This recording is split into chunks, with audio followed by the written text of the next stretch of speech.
Olá pessoal, seja bem-vindo a mais um Psi Emuná. Hoje nós estamos aqui com uma convidada muito especial, inclusive multitarefas quase, a psicóloga Isadora Chiara Monte. Chiara Monte, meu Deus, que nome diferenciado.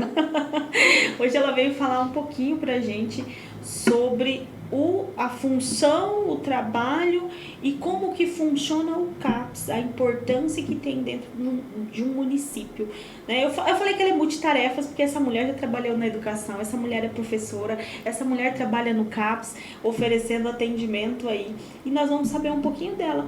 Qual que é a função do psicólogo dentro desse espaço, qual que é a importância e o impacto que ele causa. Seja muito bem-vinda, Isadora, ao nosso podcast e fique à vontade.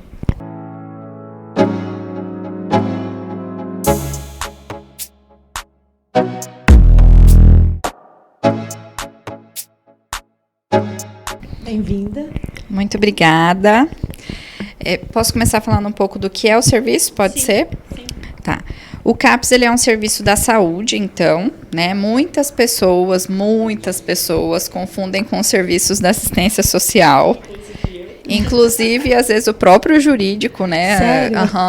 Ainda bem que não somos Vem famosos. muitas demandas, assim, que é para um intitulado ao outro, né? Tá, Mas esse da assistência social você está se referindo ao CRAS. tanto o CRAS quanto o CREAS. Ah, sim. Né? Ambos são da assistência social. O CAPS, ele é um serviço da saúde. Então, a sigla CAPS, ela significa Centro de Atenção Psicossocial. Então, a gente está ali para prestar um apoio para as pessoas que têm um transtorno mental, diferente dos serviços da assistência social, onde o foco são as pessoas em vulnerabilidade social.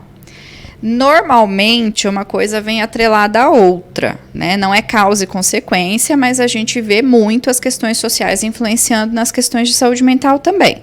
Então, é comum que a gente tenha pacientes que fazem tratamento em ambos, né?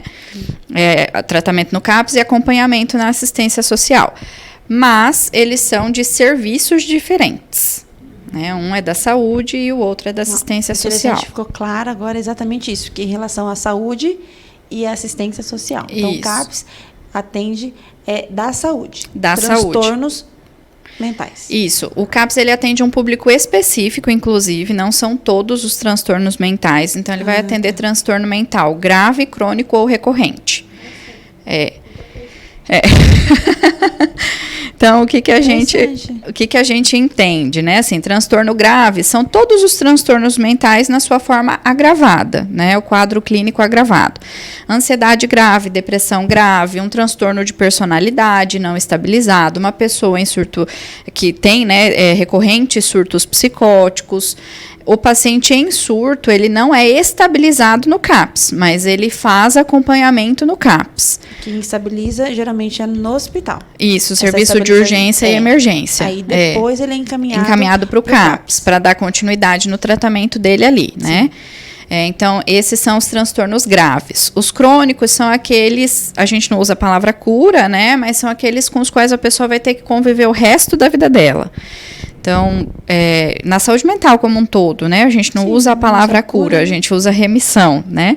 Então, uma pessoa, às vezes, com um transtorno ou de humor grave, ela pode ter a remissão daquele quadro. Diferente, por exemplo, de uma pessoa com transtorno de personalidade. Então, o transtorno de personalidade, ele é crônico. A pessoa tem e ela vai conviver com ele o resto da vida. Remissão de sintomas. É o que ele tem. Exato, ela vai conviver, né? A gente pode definir algumas estratégias, alguns tratamentos, né? Entrar com medicação em algumas coisas específicas, mas a pessoa vai ter que lidar com isso durante a vida toda.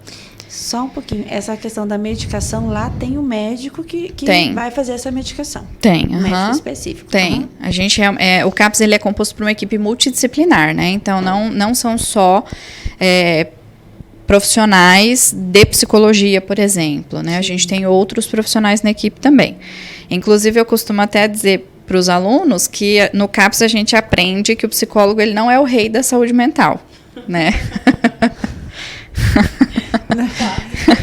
Seria aquele que traz a medicação? Não, na verdade, a gente entende que a saúde mental, ela é um composto de coisas, né? Precisa então, de todos. Um reinado sem um rei. Exatamente. Então, às vezes as pessoas têm muito essa visão assim, tô com problema de cabeça, eu vou procurar um psicólogo, né?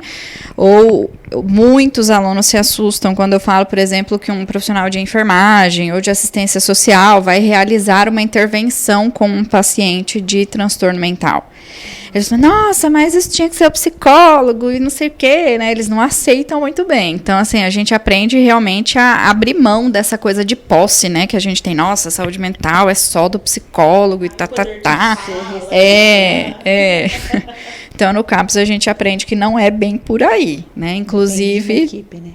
Sim, inclusive existem profissionais de outras áreas que acolhem pacientes muito melhor do que muito psicólogo por aí. Com certeza. Né? Assim, Então, ali, esses outros profissionais, eles fazem o quê? A acolhida.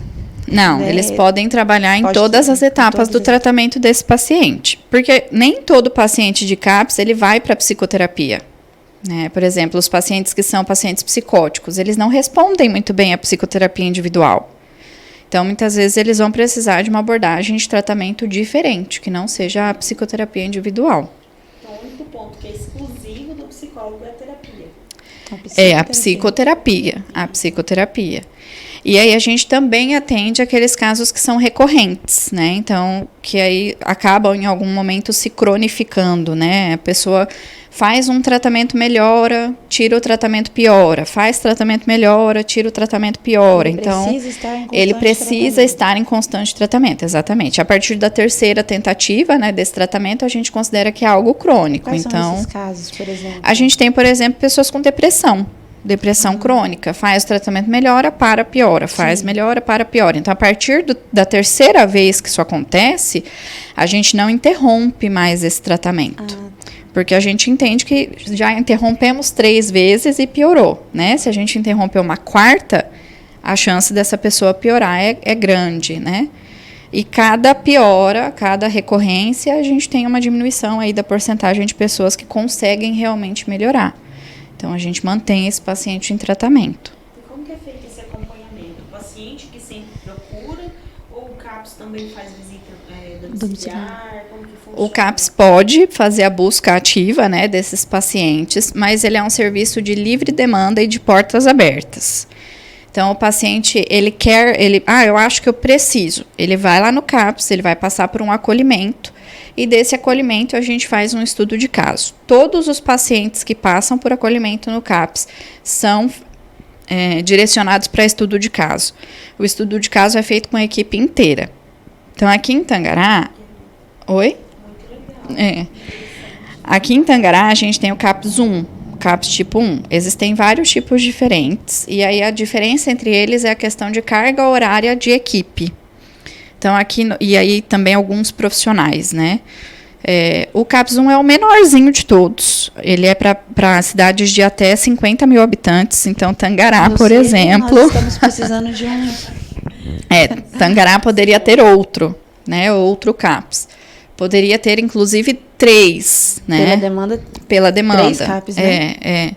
A gente poderia ter um CAPS infantil, né? Poderia ter outras demandas. Mas isso é uma questão de políticas públicas que e também tem uma questão de orçamento, né? Porque quanto maior o CAPS, mais profissionais e mais profissionais específicos eu tenho que ter. Um orçamento maior. Então isso requer um orçamento maior, né? No CAPS 1, a gente tem profissional clínico geral. Então, muitas pessoas também acham que é um psiquiatra, né? E não é obrigatório. Isso não é o município de Tangará que não faz. Ah, tá. Não é obrigatório o CAPS. Não é obrigatório. Exato. O Ministério da Saúde deixa que seja um clínico geral. E aí é óbvio que entre você pagar um clínico geral e pagar um psiquiatra, né? Você vai pagar um clínico. Então, é um clínico. E esse clínico, ele se dedica a estudar as questões de saúde mental. E é aí onde a gente tem a diferença, por exemplo, de um médico, às vezes, que está no PSF, né? Onde ele vai atender de tudo. Lá no CAPS, esse médico, ele atende só saúde mental. Então, é específico para isso, né? Aqui, a gente tem o clínico, temos também uma enfermeira, uma assistente social, eu que estou como psicóloga, né, do CAPS. Aí a gente tinha a artesã, ela ela saiu para assumir concurso, né? Então, ela era contratada, saiu para assumir o concurso. A gente tem também um odontólogo na equipe. E aí, o pessoal que é... Pedagogo também? Não, aqui não tem. E aí, a gente tem a equipe de suporte, né? Então, uma recepcionista, um motorista e uma serviços gerais. Então, hoje, no CAPS aqui em Tangará, a gente conta com esses profissionais. Que é o do básico, né? É o básico. É o mínimo, né? O mínimo que a gente precisa ter para abrir um CAPS. Ele é para a gente, às vezes, diferenciar, né? O CAPS, ele tá ali na média complexidade da saúde. Então, às vezes, as pessoas acham assim, qualquer um que for no CAPS vai ser atendido. Não vai. A atenção básica é o lugar onde a gente trabalha a prevenção. Então, que seria... São os postos de saúde, que são os postos de saúde. Isso. A gente tem o dispositivo do NASF, que não é mais autorizado pelo Ministério da Saúde a criação de novos, mas os municípios que têm, o Ministério da Saúde mantém. Então, o NASF é o Núcleo de Apoio à Saúde da Família. Ele é atenção básica e tem profissionais, não só médicos, mas tem profissionais especialistas para fazer alguns atendimentos. Inclusive, psicólogo, por exemplo, Sim. Ele pode estar na equipe do NASF, né? E aí o CAPS, ele está na média complexidade, que a gente chama de MAC, né? Média e alta complexidade, que é onde ficam os centros de reabilitação, é onde ficam os CAPS, é onde ficam os hospitais, as UPAs, né? Então, o CAPS, ele está nessa parte do tratamento mesmo. Então, o foco ali não é prevenção, o foco é tratamento de algo que já está instaurado, então, de uma doença já instaurada. No caso, vocês atendem só o paciente ou vocês atendem a família desse paciente também? Depende. Né? A gente precisa do apoio familiar, né? Porque vamos pensar num transtorno que a gente pega muito ali, por exemplo, esquizofrenia. Muitas vezes, esse paciente, quando ele tem um pouco de melhora, ele descontinua o uso do medicamento. Então, a gente precisa da família ali, né, da questão do apoio social mesmo, para que essa pessoa faça um tratamento da forma correta e a gente possa prevenir, quem sabe, um surto, né, futuramente, ou algo que cause mais prejuízo. Mas, nem sempre a gente consegue esse apoio da família. Então, tem casos de pacientes em que a gente tem que tratar basicamente só o paciente mesmo, porque a família não apoia. Nisso, eu vejo uma grande dificuldade no trabalho no CAPS, assim, que eu acho que acaba, muitas vezes, até desgastando um pouco o profissional, que às vezes você se vê sem saída mesmo, né? Uma pessoa, por exemplo, que tem a esquizofrenia, quando ele está medicado, que ele está, né, bem, ele por si só consegue se medicar? Manter a sua medicação? Consegue. Por si só? Sim, a gente tem pacientes que sim. Quando a gente fala de alguns transtornos, a gente não vai falar de um transtorno tão diretivo, né? Assim, para todo mundo acontece dessa forma, né? Esquizofrenia, por exemplo, ela é um espectro que a gente chama, né? O espectro da esquizofrenia. Porque eu vou ter pacientes com esquizofrenia que vão ter surtos pontuais e que às vezes podem não ficar agressivos, né? Podem tomar sua medicação sozinho, né? Isso. E eu vou ter também aquele que mesmo medicado vai apresentar, por exemplo, uma esquizofrenia refratária. Então, eu vou ter mais dificuldade para lidar com o quadro dele, né? Então, aí esses depende mais do apoio familiar. Depende mais do apoio familiar. Muitas vezes, em alguns casos, a gente chega a encaminhá-los para internação. Isso que eu queria perguntar. Você chegou bem onde eu queria. Por exemplo, a gente não tem mais a questão dos hospitais que antigamente chamava-se de manicômio, né? E hoje, como funciona, então, a questão da internação de pessoas que não têm condição de estar em sociedade, devido ao risco que ele oferece, às vezes, e por também não ter essa questão do apoio familiar, de não ter a ajuda. Essa pessoa, ela precisa ser cuidado. Como que faz a questão da internação dela? Então, a gente não tem mais os hospitais psiquiátricos de longa permanência, que é aquele que você pega a pessoa, joga lá e tchau, vai ser feliz na vida, né? Não existe mais. Então, hoje, o que a gente tem? A gente tem os hospitais psiquiátricos como recurso para estabilização. O que eu sempre falo para as famílias, né? Vamos pensar, a gente não vira gente porque a gente está no meio de gente. Se você pega uma pessoa com transtorno mental e joga ela no meio de um monte de gente com transtorno mental, como é que ela vai aprender a ser diferente daquilo?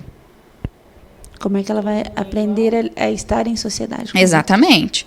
Então, a gente tem uma parcela das pessoas com transtorno mental que podem ser perigosas para a sociedade, a gente tem. Mas é um mito muito grande você achar que toda pessoa com transtorno mental vai agredir alguém, vai matar alguém, vai oferecer risco para alguém. Se fosse assim, toda a população carcerária teria problema de saúde mental. E não tem. Estão todos presos. Né? Então, a gente tem que tomar um pouco de cuidado com esses limites. Como que funciona hoje? Eu tenho um paciente que ele está em algum estado de crise ou desequilíbrio do seu quadro. Primeiro, a gente vai tentar estabilizar no CAPS. Não conseguiu estabilizar no CAPS, a equipe percebeu que é necessário o encaminhamento dele para uma internação, a gente regula eles para o Adalto Botelho, que hoje é o hospital psiquiátrico que a gente tem de referência no estado, né? Lá no Adalto Botelho, eles passam por uma avaliação, onde é feito, inclusive, às vezes, o ajuste da medicação desse paciente, e aí ele fica lá até a sua estabilização. As pessoas acham, né? Ele vai ficar lá 3 meses. Vai voltar como se fosse curado. Tem paciente que fica 2 dias e volta. Nossa, eu achei que 2 dias, mas... eu tinha fechado literalmente. Não. Eu Tem sabia paciente, que tava inclusive, que bate e volta. Mas é porque ele não fica ou porque talvez eles avaliaram e não houve Porque necessidade? eles avaliam lá e aí eles fazem tem a avaliação internação. do CAPS, mas lá tem outra avaliação. Exato, eles têm uma equipe lá, que, se eu não me engano, é enfermeiro, psicólogo, psiquiatra e assistente social. Isso é mais específico. Isso, e aí eles fazem a avaliação desses pacientes. Se eles acham que realmente precisa da estabilização, eles vão internar esse paciente até que ele se estabilize. Tem pessoas que ficam mais do que esse tempo, né? Sim. A gente tem paciente que já chegou a ficar lá 2, 3 meses, né? Mas a grande maioria, com 1, 2 semanas, volta. Porque a gente tem a estabilização do quadro nesse tempo. Deixa eu te perguntar, quando você falou da esquizofrenia, eu fiquei curiosa. A esquizofrenia, o grande público, ou a grande massa de pessoas que tem ali no CAPS, são esquizofrenia de uso e abuso de substâncias? Depende, o surto inicial, na sua maioria das vezes, vem associado, né? Mas não é só isso. A gente tem, sim, uma grande parcela que a gente já pegou alguns casos, inclusive, a gente tem aquela ideia, né, que a faculdade traz pra gente de uma psicopatologia muito pronta, né? Então, eu ouvi, pelo menos na minha formação, né? A pessoa que surtou, ela nunca mais vai voltar a ser normal. Ela surtou, já era.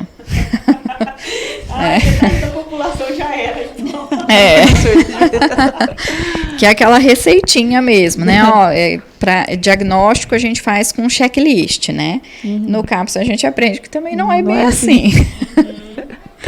Então, a gente tem, sim, por exemplo, alguns pacientes que surtam por uso e abuso de drogas e fazem o tratamento e ficam bem. Não fazendo mais o uso da substância. Não fazendo mais o uso. À normalidade. Isso tem uma remissão. E aí a gente não vai caracterizar isso, por exemplo, como esquizofrenia, né? Então, a esquizofrenia é a persistência desse quadro. Né? Ele pode ter um surto caracterizado ali dentro da esquizofrenia, mas como foi só um surto, não pode ser diagnosticado como esquizofrenia. Precisa dessa permanência desses sintomas, desse quadro de surto para ser caracterizado. Tanto é que a gente tem, segundo o DSM, por exemplo, né, se a gente pegar lá, em todos os quadros, depressão, ansiedade, né, em todos eles você tem um tempo mínimo e em todos eles você precisa excluir, por exemplo, o uso de medicação. Você pode ter um transtorno de humor que foi desencadeado pelo uso de alguma medicação. Todos eles, em todos os transtornos, se a gente for olhar, a gente vai ter lá, né, transtorno de humor devido ao uso de substância. Então, você vai ter isso, é uma possibilidade. Né? Então, a gente tem que manejar e avaliar certinho. O diagnóstico, ele não vem em uma sessão, né? Ele não vem em uma consulta. Olhou, não, tem esses sintomas, é isso que ele tem. Fosse, né? Facilitaria aí, não 90% do Sim. trabalho. Mas ser humano é subjetivo, gente. Tem, muita assim, coisa. tem paciente que a gente avalia de 6 meses a 1 ano e você não fecha diagnóstico para ele. E é interessante falar que o psicólogo, por si só, ele não fecha diagnóstico Não. nesses casos, né? Precisa, principalmente no CAPS, tem que ter toda essa equipe para fechar um diagnóstico. E Sim. ainda assim, como você disse, pode demorar muito tempo, né? Sim. Dependendo do... Eu costumo dizer assim que o psicólogo sozinho, profissional nenhum, né? Sozinho fecha diagnóstico de nada. Né? Principalmente quando a gente fala de saúde mental. Eu tenho especialização em neuropsicologia, né? Então, na neuropsicologia, por exemplo, a gente tem total capacidade de avaliar e dizer o que uma criança tem. Mas o bom senso, né, te diz que não é porque você pode que você deve. Né? Então, Fato. a gente conta sempre com uma equipe, porque cada um vai ter um olhar desse ser humano de acordo com a sua especialidade. A gente ouve mais isso. conclusivo, inclusive, né? Sim, Mais tem mais assertivo. respaldo, né? Tem mais validação. Sim. E a gente precisa entender que no Brasil, né, a gente não consegue mudar algumas coisas. Então, se eu dou um laudo para uma criança, por exemplo, ir para a escola, esse laudo não vai ter tanta validade quanto um médico dando o mesmo laudo. E, ok, ou a gente aprende a trabalhar com isso, ou você vai Trabalha com o viver que frustrado. O problema, pelo menos do meu ponto de vista, desses laudos, mesmo que ele não tenha o mesmo impacto de um psiquiatra, por exemplo, é que ele cria um rótulo. E esse rótulo, às vezes, é que você falou, o profissional ele tem que ter o bom senso de entender que o diagnóstico, quando vários profissionais de áreas diferentes, mas têm as suas similaridades, identificam a mesma coisa, isso quer dizer que é aquilo mesmo. Uhum. Porque se vai com um único profissional, esse profissional não avaliou direito, ele manda um laudo para a escola e esse laudo vai virar um rótulo e essa Sim. criança às vezes nem tem aquilo. Foi um Sim. comportamento de momento, foi uma situação, que é aquilo que você falou. O diagnóstico, às vezes 1 ano vocês não conseguem fechar o diagnóstico e é uma equipe que está ali, não é só um profissional. Então, assim, é o cuidado mesmo na hora de entender. Porque, às vezes, a criança teve um comportamento, sei lá, por 1 mês e aí já teve ali como Um diagnóstico. um diagnóstico, já fecharam, ninguém sabe quem fechou, mas alguém fechou. E aí essa criança carrega isso pra vida, chega na vida adulta, nem ele sabe por que ele foi diagnosticado. Mas, na verdade, a gente tem que começar a entender a necessidade do diagnóstico, né? Sim. Por quê? Tem a necessidade para questões de tratamento, precisa ter, mas... Garantia de direitos, né, em garantia de alguns direito, né, casos. tem uns que precisam da aposentadoria, né? Uhum. Tudo isso. Mas tem uns que pega aquilo para a vida como se fosse uma limitação de que é uma sentença, na verdade, né? Eu tenho isso, minha vida acabou e assim, vou viver dessa forma. Então, assim, a gente tem que tomar cuidado com essa questão do diagnóstico.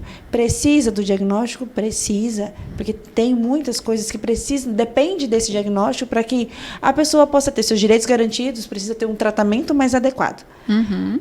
Fora isso, a gente tem que tomar cuidado para não rotular e você internalizar aquilo como fosse uma sentença de morte na sua vida. Sim. Né? E isso acontece muito nas escolas. sim, e assim, eu vejo que assim, existem casos e casos, né? Realmente, o que você falou é super assertivo, assim, a gente tem pessoas que você fala, você está com tal transtorno.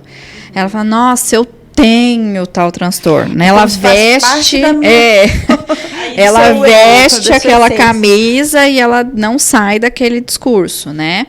Em alguns casos, a gente precisa desse nome para que você consiga, por exemplo, psicoeducar esse paciente, o que é fundamental no tratamento, né? Então, por exemplo, uma pessoa que tenha transtorno de personalidade borderline, que ela nunca entendeu o que ela tem, você precisa dar esse nome para ela, até para que ela entenda que alguns comportamentos que ela tem, não necessariamente ela está tomando na sua plena consciência, ela está tomando, às vezes, por um resultado ali daquela patologia. Né? Então, a gente tem que tomar esse cuidado. E eu sempre disse, né, uma coisa em relação ao diagnóstico, que eu acho que é válida para todos os profissionais, independente da área em que a gente atua. O diagnóstico, ele não é fim, ele é meio. Legal. Né? Então, ele é um meio para você desenvolver sobre a sua vida. Quando eu estava na educação, né? Quando eu estava na educação, a gente via muito assim esse anseio da família em conseguir o diagnóstico da criança. E era um momento em que muitas vezes eu sentava com a família e falava assim, olha, o diagnóstico ele não resolve o problema do seu filho. Ele ajuda, mas ele é o começo. É começo de uma vida de intervenção, é começo de uma vida de tratamento, é começo. Né? Ele não é um fim. Como uma solução de problemas. Exato. Assim, eu descobri o que essa criança tem e vai me resolver Mas todos os meus é por isso que eu problemas. falo que isso é um problema justamente na educação. Porque, por exemplo, quando você encontra uma criança com dificuldade de aprendizagem, e aí a justificativa é porque ele tem, por exemplo, um diagnóstico, né? E aí ele não aprende. TDAH, por exemplo. E aí, pronto, ele não aprende por causa disso. E acabou. Então deixa ele quietinho, porque realmente ele tem esse transtorno, não vai aprender mesmo. Então, é nesse sentido de que, às vezes, o diagnóstico pode prejudicar, né, mais do que ajudar. Sim. Interessante, é importante a criança descobrir o que tem, porque, poxa vida, por que eu não aprendo como os outros? Então, é interessante você saber o porquê que você não aprende, o que está causando isso. Mas isso não pode ser, como eu digo, uma sentença de que você não vai aprender de forma alguma. Ou que eu preciso simplesmente me conformar com aquilo. Não, aquilo ali é para eu saber que eu preciso buscar de outra forma. Que eu preciso aprender de outra forma, mas que eu sou capaz de aprender e ter uma vida normal. E isso que as pessoas precisam entender. O diagnóstico não exclui ela de ter uma vida em sociedade e de uma vida normal. Sim. Né? Eu gosto muito de pensar assim, o que não tem cura, né? Que a gente não usa essa palavra, mas o que não tem cura, o que não tem remissão, né? Tem adaptação. Então, muitas vezes, o trabalho do psicólogo é fazer esta adaptação com o seu paciente. Um paciente com Alzheimer. Ele não tem o que fazer. Ele vai desenvolver a demência e ponto final, inclusive com o uso de medicação. Vai desenvolver mais devagar? Vai, mas vai desenvolver igual. O que a gente vai fazer? A gente vai trabalhar em adaptações para que essa pessoa tenha qualidade de vida. Exatamente. Né? As pessoas têm a ideia de que você saber o nome te dá um remédio. Né? Então, e não dá, assim, a gente pega, por exemplo, transtornos de personalidade. Na depressão, nos transtornos de humor, a gente até tem a classe de medicamentos que são os antidepressivos, né? No transtorno de personalidade, a gente vai trabalhar sintoma. Essa pessoa está com compulsão, então eu tenho que inserir uma medicação que vai trabalhar essa compulsão, né? E aí, às vezes, esse diagnóstico, ele precisa ser bem trabalhado para que a pessoa entenda, na verdade, os sintomas que ela apresenta. Porque a medicalização, né, o tratamento medicamentoso dessa pessoa, ele vai acontecer pelos sintomas que ela tem. E que pode ser diferente de um para o outro, né? Principalmente Com nessa certeza. questão da personalidade, que varia. Sim. Deixa eu te perguntar, como que funciona essa intervenção que vocês fazem no CAPS? Porque a pessoa vem, ela tem um atendimento, ela tem, não sei se todos os pacientes apresentam uma certa ansiedade para descobrir o que tem, para ver se já dá solução, já dá remédio, tá tudo pronto. E como que é chegar num diagnóstico e falar, olha, o seu quadro apresentou esse diagnóstico diante de tudo que nós avaliamos e nós precisamos entrar com esse tipo de tratamento para darmos solução. Porém, entretudo, não depende somente do tratamento, você também tem que fazer a sua parte. Como a conscientização desses... essa recepção deles? Porque alguns podem estar ansiosos, outros nem tantos, talvez quer saber, outros não quer saber. Normalmente, quando o paciente quer saber, ele nos questiona, né? Tem paciente, assim, que às vezes na mesma sessão ele te questiona várias vezes, né? Ai, mas o que eu tenho? E aí a gente trabalha com eles essa, às vezes, não necessidade desse diagnóstico. E no CAPS, a gente vê de tudo um pouco e de todas as formas um pouco. É sempre uma novidade. Quando você acha assim, nossa, né? Zerei a vida, não vou ver mais nada, aparece alguém lá e você fala, meu Deus, mas como, né? Surgiu isso.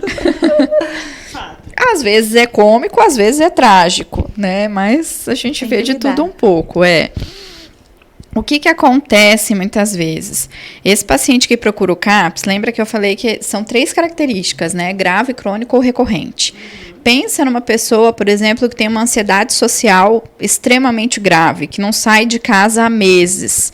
E um belo dia ela decide que ela vai lá no CAPS procurar ajuda. né?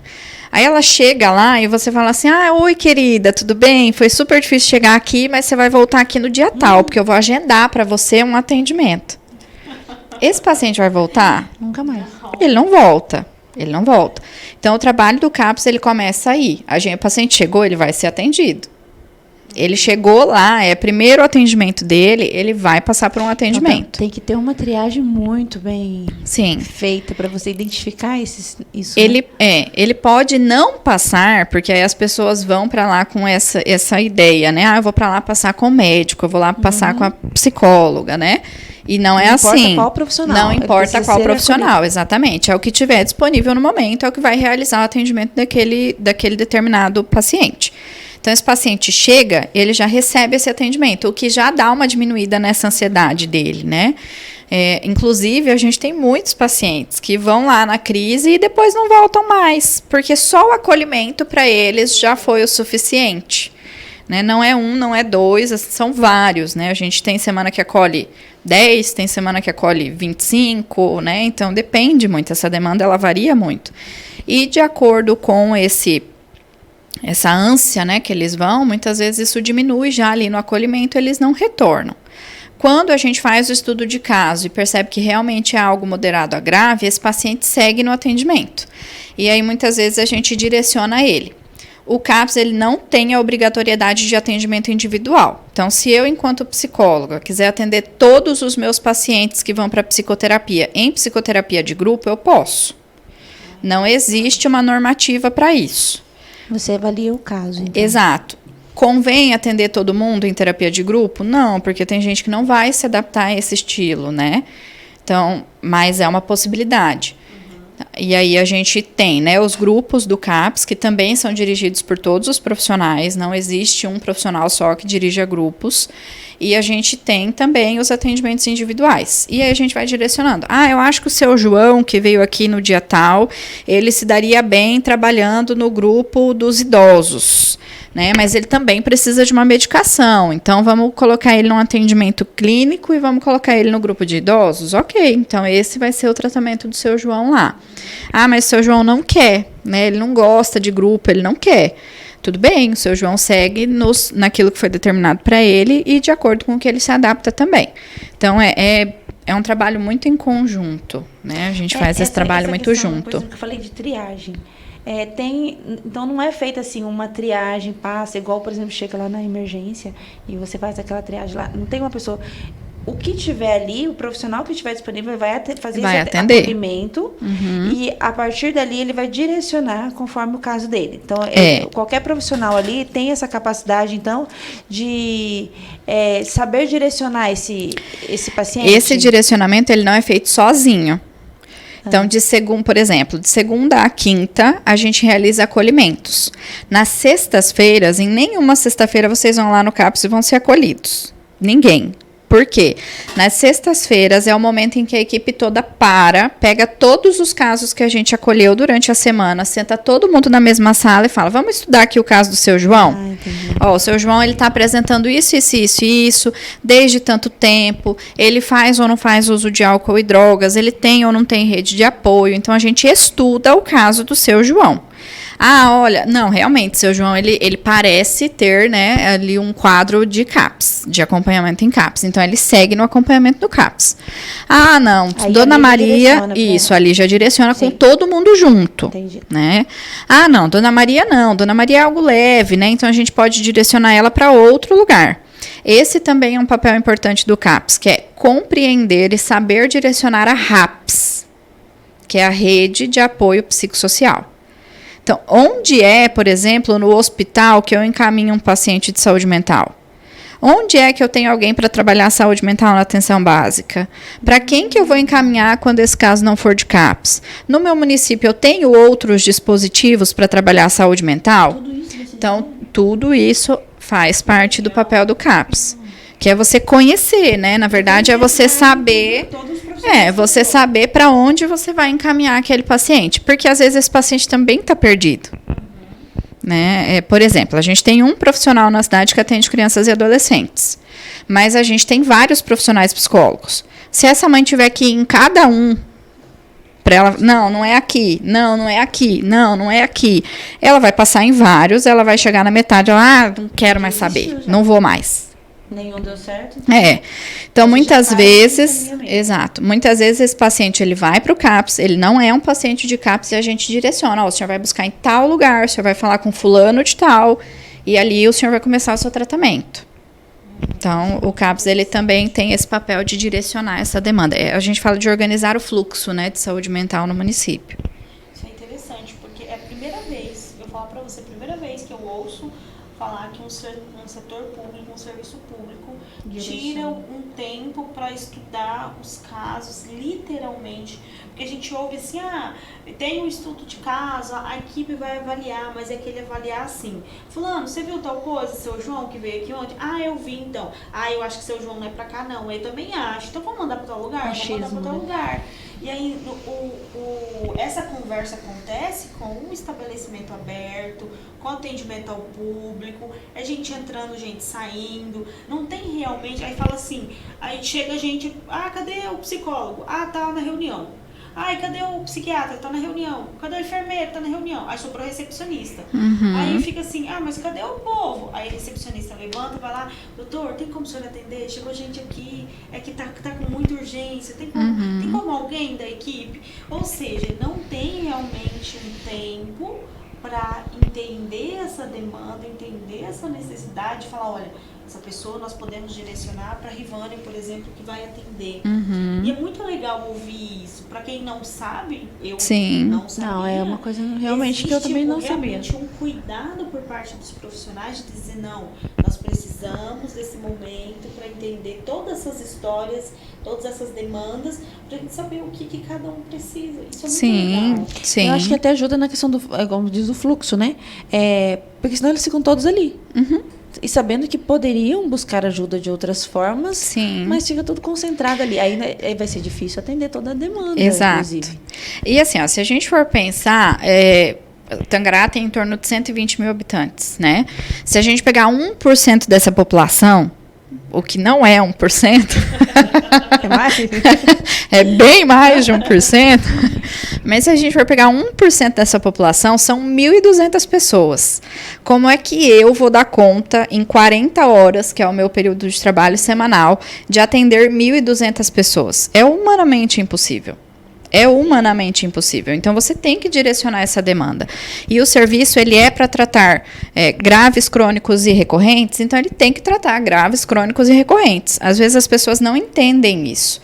Mas é justamente pela qualidade do serviço que a gente precisa oferecer para essas pessoas que a gente não pode ficar com todo mundo. Não tem condição. Quando saber que eu preciso do CAPS? Você pode procurar o CAPS em qualquer situação. Eu não sei se eu preciso ou não, eu quero ir lá saber. Você pode ir lá, você vai ser atendido. Tem que chegar antes das 10 e antes das 16, porque os acolhimentos no CAPS sempre duram em torno de 1 hora. Alguns duram mais, mas em torno de 1 hora. Então, quem chega após as 10, a gente não consegue atender até as 11, por isso que tem que ser antes das 10 e antes das 16. Em modos mais gerais, né, mais grosseiros, vamos dizer assim, quando eu sei que eu preciso buscar o CAPS, quando você está com um sofrimento psicológico, né, um sofrimento psíquico que está te incomodando muito. Então, às vezes eu estou perdendo a minha funcionalidade, eu estou perdendo os meus relacionamentos, eu não estou dando conta mais sozinho, eu estou pensando em suicídio o tempo todo. Então, você precisa procurar o CAPS. Eu estou vendo coisa que as outras pessoas não veem. Para mim é real, mas os outros falam que não veem. Então, você precisa procurar o CAPS. Esses são os casos que a gente consegue dizer assim, né? Então, assim, as pessoas vão até o CAPS. Lá eles vão fazer essa avaliação e vai determinar, realmente você é paciente para o CAPS. Sim. Não, teu caso não é. Você aí direciona ele para outro lugar. Tem o direcionamento do mesmo jeito. Sim, tem o direcionamento do mesmo jeito. Ninguém fica solto, ninguém fica sem resposta. Ou apoio. Você fica ou você é direcionado. É interessante que tem o acolhimento, né? Sim, então, tem assim, o acolhimento. Independente do que você está sentindo ali, se você procurar o CAPS, você vai ser acolhido. Vai ser acolhido. Vai ser acolhido. Como você falou, às vezes só o acolhimento, às vezes para aquela pessoa é suficiente. Sim. Uhum. Mas assim, o que eu acho mais interessante, eu sei que a acolhida é importante, né? Mas eu acho muito interessante que setor público existe muito não sei. Não sei, eu acho, aí você chega ali. É lógico que não são todos os lugares, não são todos os profissionais, mas é muito importante ouvir você dizendo isso, porque a gente chega em alguns setores públicos e a resposta é não sei. Vai em tal lugar e pede informação que lá pode ser que alguém te ajude. É um jogo de, né, Sim, jogar paciente pro canto, joga para outro. Isso. É a hora que eles desistem. E no caso, quando vocês direcionam, vocês estão dizendo, olha, não é da minha competência trabalhar com essa necessidade, mas a Joaquina trabalha e você pode ir lá que a Joaquina vai te atender. Joaquina é a nossa associada, digamos Sim. assim. Uma pessoa que a gente tem contato direto e vai te Que a receber. gente sabe que vai poder te ajudar. Então, assim, é muito legal ouvir que tem esse tipo de atendimento no CAPS, porque independente da sua necessidade, se seja só, a gente fala só, mas tem um impacto muito grande, o fato de você chegar e dizer a sua necessidade e dizer que aquele momento só precisava ser ouvido, né? Isso é muito legal. Só que assim, vamos pensar, a pessoa precisava ser ouvida aquele dia, ela foi no CAPS, ela conseguiu sair de lá aliviada, Sim. o problema dela. E assim, ó, uma outra coisa que eu acho que é característico mesmo do serviço público e é por demanda. Eu prefiro acreditar que não é pela capacidade dos profissionais. Tá bom, vou acreditar. Porque a gente realmente tem pessoas que se dedicam muito no serviço público, do mesmo jeito que a gente tem aqueles que não se dedicam nada, né? Em qualquer no público ou no privado você vai ter isso, né? A questão é que no público eles se mantêm, no privado eles levam um pé na bunda. Né? Mas tudo bem.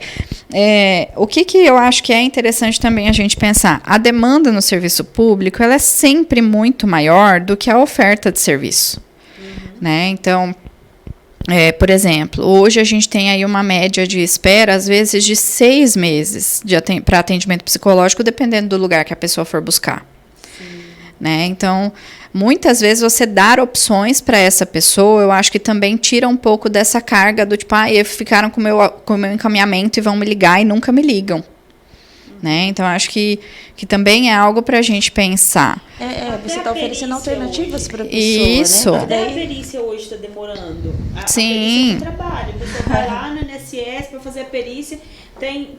Eu trabalho com empresas, tem empresa que a perícia foi marcada para... Março do ano que vem. Março do ano que vem. Imagina na saúde também, né? Depois da perícia que o cara vai receber o valor do INSS. Então você imagina, até março essa pessoa come o quê? E até lá ela não pode trabalhar, né? Não. Não, mas é interessante isso, porque você também dá a responsabilidade da sua saúde, do seu problema para a pessoa. Para a pessoa. Por quê? A gente acha que, porque tem o CAPS, porque tem o posto de saúde, por exemplo, que eu vou lá, vocês têm que resolver o meu problema, doa quem doer. E, na verdade, você precisa também se preocupar, porque não adianta só o profissional de te medicar, te ajudar a fazer o acompanhamento, e aí você vai para casa e você não faz nada, não faz o seu tratamento devido. Sim. Então, quando você tem uma lista de espera, mas você direciona a pessoa, olha, tem um atendimento em tal lugar que pode te ajudar. Aí a responsabilidade também da pessoa, não só a responsabilidade, mas tem a questão também de necessidade, de poder ou não, mas assim, você está dizendo para a pessoa assim, olha, tem outra opção, não é só esperar, você não precisa depender exclusivamente do serviço público, né? Às vezes você consegue com alguém uma ajuda de outra pessoa, e aí você pode ir atrás, aí você vê realmente a responsabilidade que a pessoa tem sobre a sua própria saúde. Sim, porque com certeza. É muito fácil você chegar no serviço público e exigir que a sua saúde fique boa, que você fique bem, e você não fazer nada. E assim, em muitos casos, a gente, como eu falei, né, existe o fator social? Existe o fator social. Porém, a gente tem diversas pessoas que buscam o CAPS e têm um plano de saúde. E às vezes elas não receberam algumas não receberam mesmo, por incrível que pareça, a orientação de que elas podem ter acesso à psicoterapia, a um atendimento médico pelo plano de saúde. E aí ela vai lá e às vezes ela fica 6 meses na fila de espera, sendo que ela poderia ter isso muito mais rápido com o plano de saúde dela. Aí tem gente que fala, Isadora, mas o SUS é para todos. O SUS é para todos. Mas ele vai ofertar de acordo com o que ele tem possibilidade de ofertar e onde ele tem possibilidade de ofertar. Que a demanda. Exatamente. Então, assim, o SUS é para todos. No SUS tem psiquiatra? Tem, mas você vai para uma regulação estadual. Ou seja, vai regular com todos os municípios do estado. E esse seu psiquiatra vai sair, às vezes, daqui a 1 ano e meio. Então, assim, você tem condição de pagar uma consulta? Você tem um plano de saúde? É sua escolha. Esperar pelo SUS, exatamente. Ou pagar uma consulta, né? Não, para começar, quando a gente procura um psiquiatra, é porque o negócio já está, né, realmente preocupante, assim, né? Eu não estou dizendo que não precisaria de muito mais investimento nessa área. Não, com certeza. Porque a gente sabe que precisaria. Como você disse no começo, né? O CAPS em Tangará precisaria de pelo menos 3. Sim. De 3, né? Que a gente precisaria. Então, realmente, a oferta é quase mínima, né? Sim. Mas a gente também tem outras formas de alcançar esse paciente, né? Então, realmente, precisa-se de investimento, e isso acho que é visível em todas as áreas de saúde pública, né? Não só a saúde mental pública, mas em todas as áreas de saúde pública. A gente precisa, sim, de mais investimento. Mas, ao mesmo tempo, a gente tem formas de trabalhar isso diferente. Por exemplo, um outro serviço que o CAPS oferece, matriciamento. Então, o CAPS ele é o serviço de referência em saúde mental. Quando ele existe no município, ele é a referência. Então, entende-se que as pessoas que mais entendem de saúde mental no município vão estar lá, né? Eu não tenho, por exemplo, um psicólogo para cada PSF. Mas é verdade esse bilhete? Olha... Eu prefiro acreditar que se não são as que mais entendem, né, são aquelas que mais vão se esforçar para entender. Eu vou dar o exemplo, por exemplo, o exemplo de profissionais que às vezes a gente está no serviço público, né? O serviço público ele chama generalistas, ele não chama especialistas. Então, eu posso estar hoje no CAPS e amanhã estar em outro lugar, como eu estava na educação e fui direcionada para a saúde, né? Então, o que eu gosto de pensar é que a pessoa, onde ela está, ela tem que estudar para poder oferecer um bom serviço ali. Eu não quero, eu quero ir para o serviço público para não trabalhar, então não vá. É o que mais tem, né? Assim, não vá. Sim. Porque... a demanda sempre é alta. E assim, se eu abrir a agenda de 7 às 5, eu vou ter paciente de 7 às 5.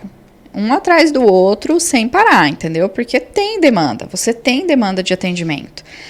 A questão é que, por exemplo, no caso do matriciamento, qual é o papel do matriciamento? É você ir até as equipes que não têm acesso a esses profissionais, que são os mais, vamos colocar assim, qualificados, né? Que são aqueles que, na verdade, seriam os especialistas no assunto, para você discutir com essa equipe.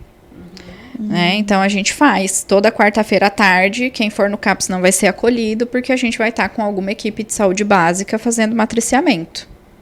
Então, a gente faz esse serviço também. Em relação à saúde básica, inclusive, a secretária de saúde esteve aqui, que é a Gisele, né?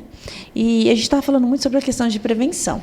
E ajudaria bastante nessa questão de minimizar um pouco essa lista de espera do CAPS ou de qualquer outro setor público, né?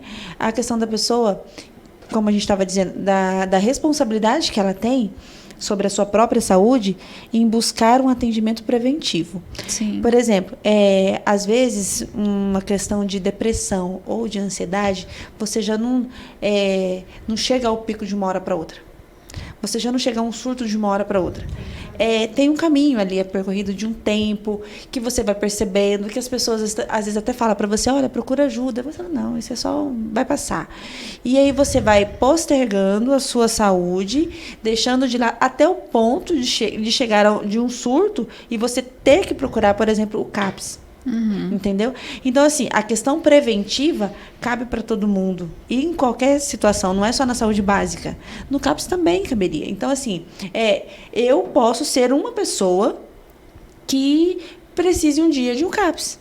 Por quê? Sim. Vamos supor, quem não sofre, por exemplo, de uma ansiedade, né?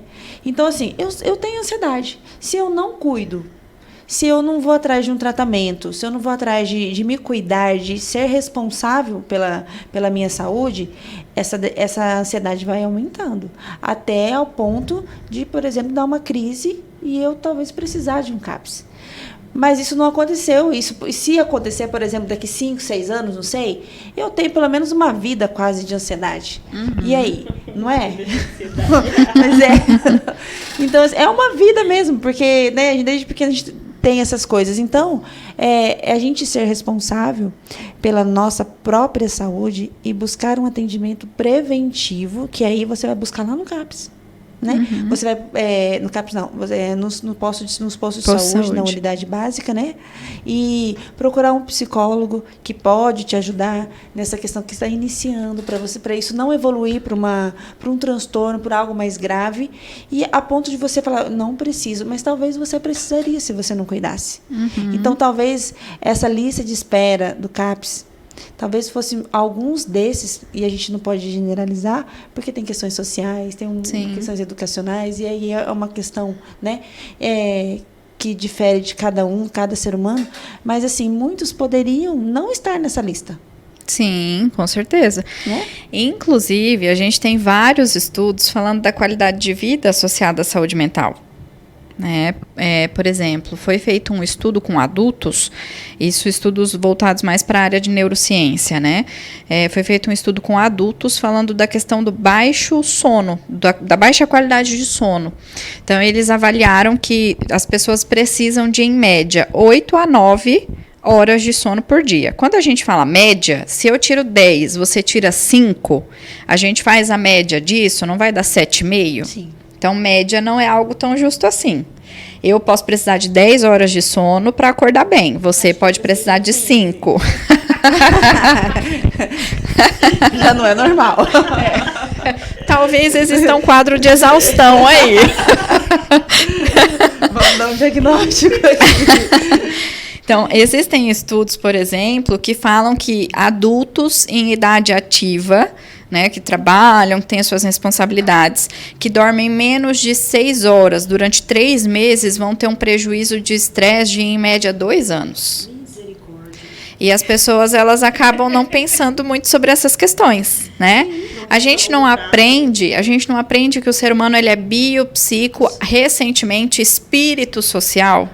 Interessante isso. Né? Então, assim, não é espírito associado a uma denominação, não é isso, mas é a sua forma de ver o mundo, exatamente. É a sua forma de perceber o que está à sua volta, né? Então, se a gente é biopsico espírito social, por que eu vou cuidar da minha saúde mental só com um psicólogo? Às vezes eu tenho uma ansiedade leve que fazer um exercício vai me ajudar. Né? Eu não preciso ir a um psicólogo ou tomar uma medicação. A gente tem também que tomar consciência da nossa qualidade de vida enquanto saúde mental. Uma boa alimentação, um sono adequado. Exato. Né? E aí a gente cai de novo naquela visão de que o psicólogo ele é o rei da saúde mental. Larga essa ideia, né? Que às vezes a gente está bem lá embaixo. Né? A gente não é tudo isso. Não somos essa Coca-Cola toda. Então a gente tem que tomar cuidado com isso, né? E a gente. O centro disso tudo é o próprio ser humano, né? Sim. É ele que precisa de ajuda, é ele saber que eu preciso de ajuda. Sim. E onde procurar. Se é uma atividade física, se é o sono que eu preciso melhorar. Tudo isso o centro é você. É você que precisa. E a própria entender. questão, às vezes, de conhecimento, né? Assim, a gente levar esse conhecimento para a maior parte da população possível. A própria questão do exercício físico, por exemplo. Tem gente que faz exercício físico de manhã e ele fica super disposto o dia inteiro. Nossa, ele trabalha, ele faz 1000 coisas. Se eu fizer exercício físico de manhã, eu quero a minha cama. Entendeu? Eu tenho que sair dali, deitar na minha cama e falar assim, agora eu te dou 2 horas de descanso, corpo. Então, a gente tem, por exemplo, não é todo mundo que vai fazer exercício físico de manhã e vai ficar bem. Tem gente que precisa fazer ele à noite, né? No fim do dia. Então, até essas questões que são muito básicas, às vezes a população não tem acesso. E aí, eu estava comentando do matriciamento, já vou parar de falar. Pode continuar. a gente estava falando do matriciamento. O que muitas vezes é o papel do matriciamento? É você treinar o olhar daquela equipe e ensinar ela a passar isso para a população. A gente foi em algumas unidades onde a gente ouviu muito discurso assim, ó. No último mês a gente teve uma capacitação sobre tal tema. Menina, mas apareceu tanto esse tema aqui. Será que aquele problema ele não estava ali ou muitas vezes o profissional não estava com o olhar treinado para identificar aquele problema? Né? Estava ali. O que muda é que agora eu tenho mais condições de observar aquilo e identificar aquilo de uma forma diferente. E muitas vezes a gente também não pode exigir que um profissional que está na atenção básica, ele dê conta de trabalhar como a atenção especializada dá conta. Mas o básico, pelo menos, né? O básico, sim. Mas, por exemplo, eu não posso exigir que um médico de atenção básica, ele faça um direcionamento de medicação da mesma forma que um médico do CAPS. No CAPS, a gente atende, em média, 8 pacientes por dia, né, por período, por manhã e por tarde. O médico atende por volta disso, de 6 a 8 pacientes, enquanto um médico de atenção básica, ainda mais agora com Covid, atende 40. Né? Então, assim, não tem como comparar. Não tem como comparar. Uma pessoa comigo fica de 1 hora a 1h30. Qual é a enfermeira de PSF que vai conseguir oferecer isso para um paciente? Não dá.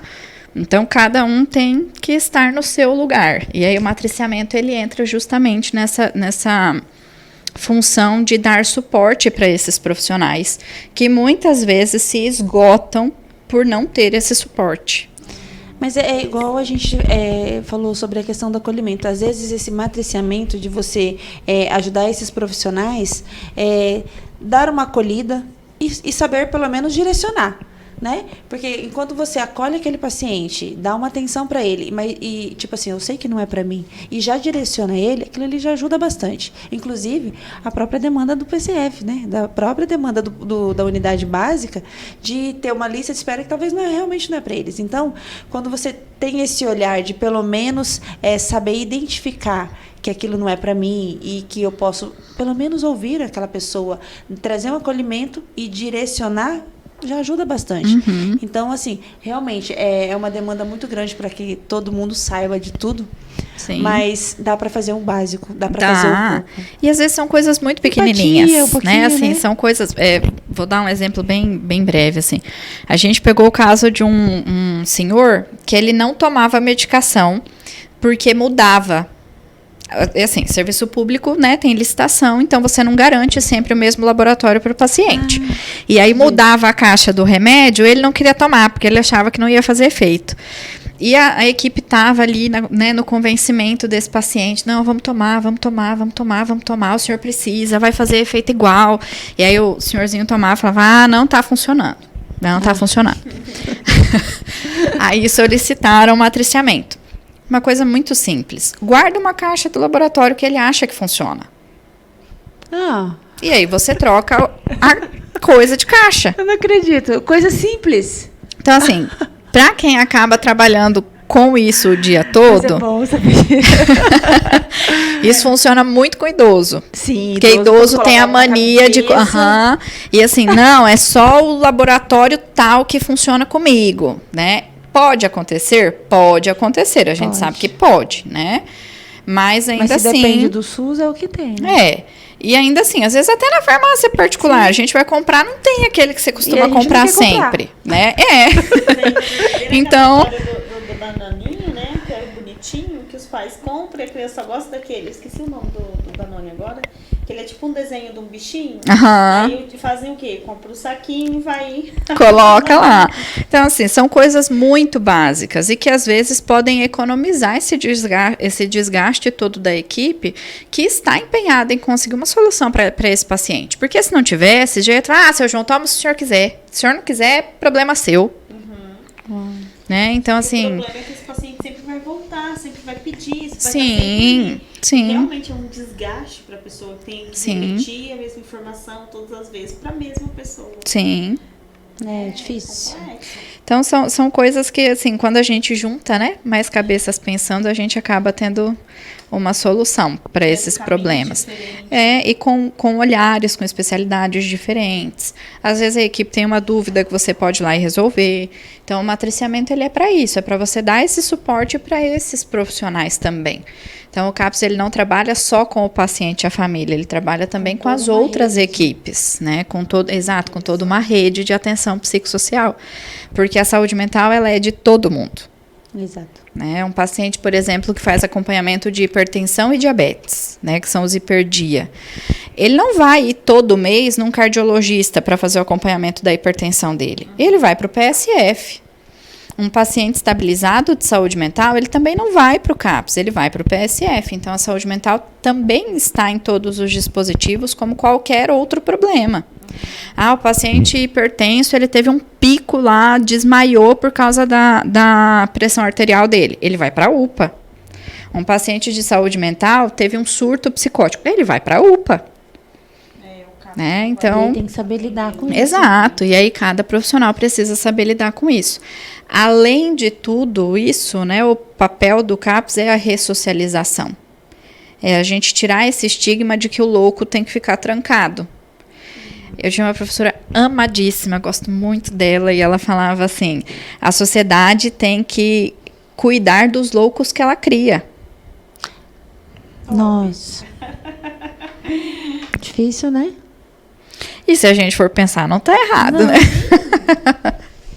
Como diz Freud, nossos maiores traumas são gerados em casa, na família. Então, automaticamente, as nossas famílias criam os traumas, colocam na rua e nós, como sociedade, só alimentamos. Sim. Né? Cuidar mesmo que é bom. A questão das frustrações, né? Assim, as pessoas, muitas vezes, têm um problema muito grande com as pessoas que acabam privadas de liberdade. Né? A gente sabe, por exemplo, hoje que 70% da população carcerária, ela tem algum problema de saúde mental. Isso são dados, né? Estatisticamente, a gente tem esse dado. É meio impossível a pessoa entrar ali e não ter alguma coisa, né? E ao mesmo tempo, vamos pensar numa pessoa, às vezes, que sobrevive de um Bolsa Família. Como que essa pessoa vai conseguir todas as coisas que a sociedade, de uma certa forma, exige que ela consiga? Não dá. Não dá. E aí você vai tendo as frustrações, né? Em algumas literaturas a gente vai ver que é a frustração do ego, né? Você vai tendo essas frustrações ali, frustração em cima de frustração, que chega um momento em que você não se vê mais como pessoa. E aí você vai ter os seus escapes, delinquir, né? Desenvolver compulsões, deprimir. Cada um vai ter o seu escape. É fruto da nossa sociedade. É fruto da sociedade. É fruto da sociedade. E a gente quer excluir eles, e a gente quer isolar, porque a gente não quer ter problema. Porque a gente talvez lidou com esses problemas de uma forma menos aparente. Né? Porque trauma... trauma todo mundo tem, né? Escolha o seu e viva feliz, né? Exato. A gente lida com os nossos de alguma forma, mas não quer lidar com o do outro. Esse que é o problema. O do outro te incomoda. Sim. Então é mais fácil excluir, é mais fácil internar, né? Então é difícil para essas pessoas também. Como que eles que precisam de ajuda, por si só eles não conseguem. A mesma professora, né? Lembro dela até hoje com muito carinho. Ela falava assim, a pessoa que tem um transtorno de saúde mental é o mais saudável da família. Porque ele foi o único que teve a coragem de expor os problemas daquela família. E muitas vezes ele é tratado como o problema. É que os outros estão tudo camuflado. Nossa. Interessante. É inverter o olhar. É isso mesmo. É a gente pensar de uma forma diferente, né? Inclusive, para um beijo, né? Carrego muitos ensinamentos. Qual que é o nome dela? Vivian, professora Vivian. Vivian, lá de São Paulo, de onde eu me formei. Tive muitos professores, assim, que eu me recordo até hoje, que eu acho que impactaram muito nessa caminhada mesmo, né? De quem eu sou hoje enquanto profissional.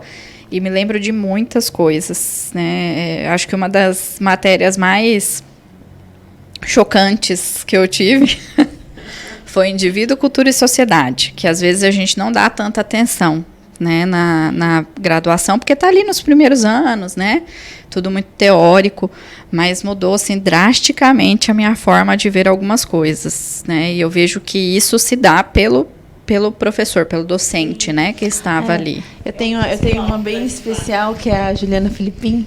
Essa semana eu estava fazendo limpa nas minhas coisas lá e tinha muito material da faculdade que eu guardei tudo, né? E eu estava vendo aquilo que eu poderia descartar, né? E aí eu peguei a prova da Ju. E era sobre a luta antimanicomial, né? E aí eu fui ver o que eu tinha feito na prova. E ela fazia assim, ela corrigia e ela fazia um coraçãozinho algumas palavras que você escreve, que eu escrevia. Ela colocava um coraçãozinho assim. Eu falei, nossa, eu fiquei lá perdido naquela prova lá. Eu falei, acho que tirei 8 na prova, né? E aí eu fiquei, mas onde eu errei? Fui ler. E aí os textos que eu fui escrevendo, ela fazia um coraçãozinho. Sabe? Que bonitinho. Isso marca a gente, sim, né? Mas realmente, e é lindo ver essas transformações. Na faculdade eu tive uma professora, e ela era doula também, então ela tinha um olhar. E aí ela tinha um outro ponto, ela era psicanalista tradicional, então já se viu. Ela tinha uma postura. E eu achava muito interessante que a gente tinha na sala de aula uma das colegas que ela era extremamente fria, tanto no posicionamento com o outro, no momento da dor do outro, ela não era muito de ouvir, ela não tava... Se alguém chegasse e falasse, hoje eu não tô bem, aconteceu tal... Ih, menina, para! Isso é frescura. Ela não tinha esse... Tava no curso errado. Sabe o que é pior? Ela era técnica de enfermagem. Era, não é, porque graças a Deus tá bem, tá viva. Técnica de enfermagem, ela não tinha essa empatia, esse amor com o outro. Ela sempre olhava, morreu mais um, tanto faz, e tudo bem. Tá certo que a gente tem que aprender a lidar com a morte de uma forma saudável, mas não é banalizar também, porque aquela pessoa que morreu era importante para alguém. E essa professora chegou e ela trouxe um impacto tão grande, mas tão grande na vida dessa menina, que quando ela chegou, essa menina odiava ela. Pela forma dela se posicionar, dela conversar. Ela nunca alterou o tom de voz na sala de aula. E sempre tinha alguém reclamando, brigando e tal. E ela tava ali calma, serena. E do jeitinho dela, ela foi. Aí a menina falava assim, que coisa, esse negócio de acolhimento em sala de aula hoje. O professor fica fazendo roda de conversa. Esse negócio de sentar no chão e fazer dinâmica. Ela odiava.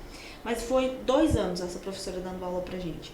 Em 2 anos, a menina que era um cubo de gelo, no dia que a professora falou, eu vou voltar pra minha cidade, foi a que mais chorou.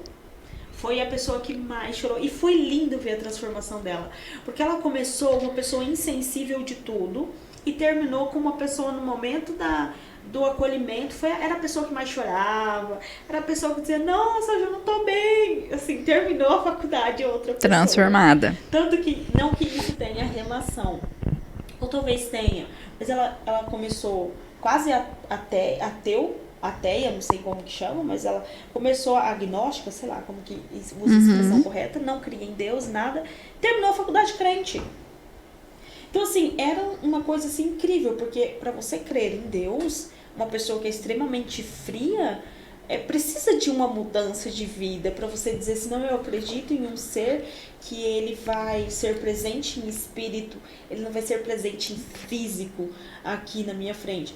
E assim, terminou a faculdade outra pessoa. E eu falei, gente... Eu me veio assim, né, falei da questão de vida, cultura, sociedade, né, a disciplina, aí você falou dessa sua professora que acompanhou vocês 2 anos, o professor que deu aula pra gente de vida, cultura, sociedade, era a disciplina 1, 2 e 3, né, então ele ficou 1 ano e meio com a gente na faculdade. E aí a gente brincava, né, assim, depois desse 1 ano e meio, a gente brincava, professor Aller Schunemann, muito, muito, muito bom, entrava com um canetão e você saía de lá, tipo, meu Deus, onde é que eu tô? Muito bom. E aí a gente brincava, né, que no primeiro semestre a gente odiava ele, no segundo semestre a gente aprendia a lidar com ele, no terceiro semestre a gente terminava chorando pela ausência dele, né. E eu acho que isso é legal, sabe? A gente perceber, às vezes, nós, na formação, né, enquanto psicólogos, a gente perceber que a gente é passível de mudança. Sim. Eu falo até hoje. Se não mudar, né? E eu falo até hoje pro meu marido, falo assim, eu entrei na faculdade um monstrinho. Monstrinho, briguenta, birrenta, chata. Não que eu não seja hoje. Melhorou. Mas eu aprendi a lidar com isso de uma forma melhor, né?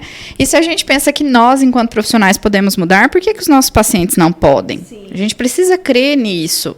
E eu acho que o CAPS trabalha muito isso, né? Você crer na mudança do outro, crer na capacidade do outro de mudar. E muitas vezes você provocar essa mudança no outro. Porque talvez ele nunca tenha se deparado com alguém que tenha provocado, né? De uma forma respeitosa. Então a gente provocar essa mudança e mostrar para ele que, olha, talvez isso esteja acontecendo na sua vida por esse fator. Vamos avaliar se não pode ser isso aqui também? Todos gostam? Não. Tem paciente, inclusive... Exatamente. Tem paciente, inclusive, que se você falar meu nome, ele sai correndo, porque me odeia. Né? Mas acontece. Qual fase, tá? Não, então, Nos primeiros 6 meses. eu creio, né, que isso aconteça com todos os profissionais, inclusive no serviço particular. Sim. Né? Quando Isso não faz. Paciente, Exato. às vezes ele não quer nem voltar na próxima sessão. Sim. Isso não faz de mim uma profissional ruim, mas eu preciso crer na mudança desse paciente. Até mesmo daquele paciente surtadão, que quebra tudo, que às vezes ele não vai chegar no meu ideal, mas ele vai chegar na qualidade de vida para ele. E tá tudo bem. Tem um filme, agora eu não me recordo o nome do filme, você falando aí, eu lembrei dessa história. Inclusive, é a Glória Pires, que é a protagonista do filme. É da Nise Silveira. Nise, Nise da Silveira. É? Que é uma terapeuta ocupacional, não é? Sim, começa a desenvolver terapia. Ela leva justamente para o manicômio, que ela traz Sim. a ideia de que esses pacientes, eles tinham uma consciência, que essa consciência também era necessário ser tratada, ser vista como pessoa. Assim, é muito lindo Sim. esse filme. E é justamente isso. Ela chegou num lugar que não tinha nada, estrutura nenhuma para atrapalhar emocionalmente aqueles pacientes, mas ela conseguiu trazer a mudança que eles precisavam dentro daquele ambiente. Ela não mudou o mundo, mas ela mudou o mundo daquelas pessoas. Sim. É isso que é o mais bonito, mais interessante. E é isso que a gente pode fazer enquanto ser humano, né? Exato. Ajudar uma pessoa de cada vez. A gente não precisa ter esse ideal de mudar o mundo. E esse é o nosso dever enquanto profissionais, Sim. né? Assim, alguns alunos não gostam. Eu recebi um apelido que eu vou carregar com muito carinho no último semestre. Mas, assim, eu falo muito sobre isso, a nossa responsabilidade em estudar. Eu não sei, você não é obrigado a saber, mas você é obrigado a saber onde você vai buscar. Sim. No mínimo.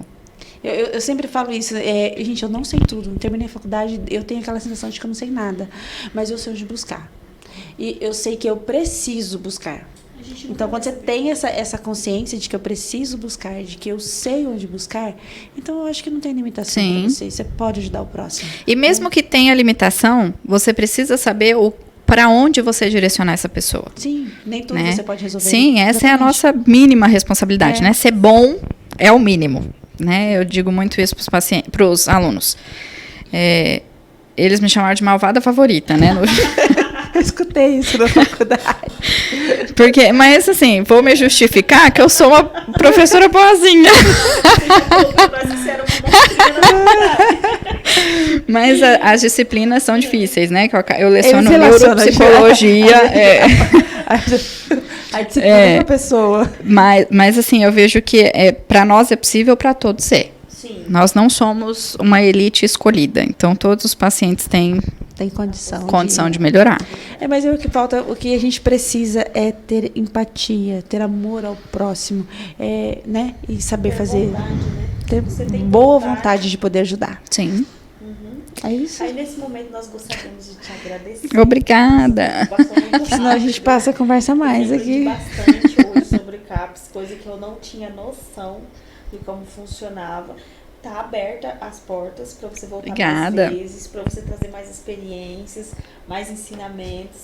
E agradecer realmente sua participação hoje no nosso podcast. Inclusive, avisar os seus alunos que quem teve dúvidas sobre o que é o CAPS, né, qual é a função, quem que ele atende, o público-alvo, assista o podcast que vai ficar claro, né? É uma aula sobre o CAPS, então eu acredito que vai ajudar muito. Ajuda aquelas pessoas, né, que precisam de um pouco de conhecimento, que talvez esteja precisando de ajuda. Sim. E ajuda também os alunos da faculdade, gente, né, no curso de psicologia. Meninas, muito obrigada pelo convite também, né? Eu falei no começo que eu falava demais, então se não me cortar, eu não paro de falar mesmo. Isso é bom, isso é ótimo. Eu sei, a gente falou muita coisa do CAPS, mas é só um pouquinho. Sim. Né? Assim, se a gente for estudar a fundo, tem muita coisa que inclusive, eu preciso aprender ainda, né, sobre o serviço. Mas muito obrigada. Eu acho que esse momento da gente poder discutir e às vezes até relembrar, né, das Sim. nossas questões e trazer o quanto isso faz parte mesmo, né, da faz vida. Parte da nossa construção quanto Exatamente. Profissional também, né? Também é discutir saúde mental, né? Explicar para esses alunos, né, com mais tempo, mais tranquilidade, né? Uma linguagem mais acessível, né? Que a gente usa fora os técnicos na faculdade. Fora da pressão acadêmica, Sim. né? Também é saúde mental, né? Então, muito obrigado pelo convite. E é muito bom falar sobre o assunto. E quanto mais a gente fala, mais a gente quer falar mesmo. Sim. Então, muito obrigada. Tá? Obrigada a vocês.